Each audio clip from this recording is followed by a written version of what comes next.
অন্নপূর্ণা ভান্ডার নিয়ে আবারও বড় ঘোষণা করা হয়েছে। এদিন বাজেটে অর্থমন্ত্রী স্বপন দাশগুপ্ত জানিয়েছেন, মূলত যারা অন্নপূর্ণা ভান্ডার প্রকল্পের যোগ্য এবং যাদের মূলত প্রয়োজন এই টাকা পাওয়ার, তাদেরকেই কেবলমাত্র বেছে বা পুনর্ভাবে যাচাই করার পরই এই প্রকল্পের সুবিধা দেওয়া হবে। পূর্বতন সরকার যেখানে ১,৫০০ টাকা করে প্রতি মাসে বা ১৭০০ টাকা করে রাজ্যের মহিলাদের দিতেন, সেখানে বিজেপি সরকার ক্ষমতায় আসার পর সেই টাকার অঙ্ক বাড়িয়ে ৩,০০০ টাকা করে দেওয়া হয়েছে রাজ্যের মহিলাদের এবং গত জুন মাস থেকে সেই টাকা আর্থিক সহায়তা কিন্তু সরাসরি ব্যাংক অ্যাকাউন্টে রাজ্যের মহিলাদের দেওয়া হচ্ছে এবং আগামী ১ জুলাই ১,৫,০০,০০০ মহিলাকে কিন্তু এই প্রকল্পে সরাসরি সুযোগ সুবিধা দেওয়া হবে বলে জানানো হয়েছে এবং তার জন্য ইতিমধ্যে ৩৬,০০০ কোটি টাকা বরাদ্দ করা হয়েছে অন্নপূর্ণা ভান্ডার প্রকল্পের জন্য।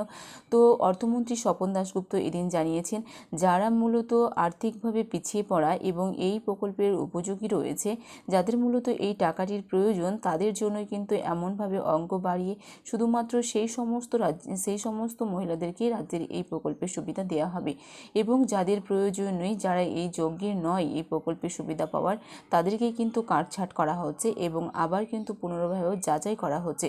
নতুন করে ভেরিফিকেশন শুরু হচ্ছে রাজ্যের মহিলাদেরকে কারা এই প্রকল্পের সুবিধা পাওয়ার মতো যোগ্য রয়েছে এবং তাদেরকেই বেছে বেছে এই প্রকল্পের টাকা দেওয়া হবে, যার জন্য ২.৫ কোটি থেকে ১,৫,০০,০০০ রাজ্যের মহিলাদেরকে বেছে নেওয়া হয়েছে। আজকের এই ভিডিওতে বিস্তারিত জানাবো যে অর্থমন্ত্রী স্বপন দাশগুপ্ত অন্নপূর্ণা যোজনা নিয়ে আর বিস্তারিত কি জানিয়েছে। রাজ্যে সদ্য চালু হওয়া অন্নপূর্ণা ভান্ডার এবং পূর্বতন লক্ষ্মীর ভান্ডার প্রকল্পের মূলগত পার্থক্য স্পষ্ট করলেন অর্থমন্ত্রী স্বপন দাশগুপ্ত। গত রাজ্যপালের ভাষণে এবং বাজেটে সদ্য সমাপ্ত বাজেট অধিবেশনে তিনি জানান, এই দুই প্রকল্পের দর্শন সম্পূর্ণ আলাদা। জুন মাস থেকেই অন্নপূর্ণা ভান্ডারে টাকা দেওয়া শুরু হয়েছে, যেখানে উপভোক্তারা লক্ষ্মীর ভান্ডারের তুলনায় ১,০০০ টাকা বেশি পাচ্ছেন। অর্থমন্ত্রীর বক্তব্য অনুযায়ী লক্ষ্মীর ভান্ডার ছিল একটি সার্বিক প্রকল্প। এর ফলে সমাজের সব স্তরের মানুষ, এমনকি যাদের আর্থিক সহায়তা ততটা জরুরি নয়, তারাও পকেট মানি হিসাবে এই সুবিধা পেতেন। অন্যদিকে অন্নপূর্ণা ভান্ডার প্রকল্পটি নির্দিষ্টভাবে শুধু তাদের জন্যই কার্যকর করা হয়েছে যাদের এই আর্থিক সাহায্যের সবচেয়ে বেশি প্রয়োজন। অর্থাৎ ঢালাও বিতরণের বদলে একটি সুনির্দিষ্ট অভাবী গোষ্ঠীকে চিহ্নিত করে তাদের হাতে বেশি অর্থ তুলে দেওয়াই এই প্রকল্পের উদ্দেশ্য বলে তিনি জানান। অন্নপূর্ণা ভান্ডারের জন্য বাজেটে প্রায় ৩৬,০০০ কোটি টাকা বরাদ্দ করা হয়েছে ইতিমধ্যেই। পরিসংখ্যান অনুযায়ী ১ কোটিরও বেশি মহিলা এই প্রকল্পের সুবিধা পাবেন, যা লক্ষ্মীর ভান্ডারের উপভোক্তাদের সংখ্যার চেয়ে ১,২০,০০,০০০ কম। অর্থমন্ত্রী জানিয়েছেন, মূলত যাদের প্রয়োজন ছিল না অথচ ভাতা নিতেন, তাদের বাদ পড়ার কারণেই এই সংখ্যা হ্রাস পেয়েছে।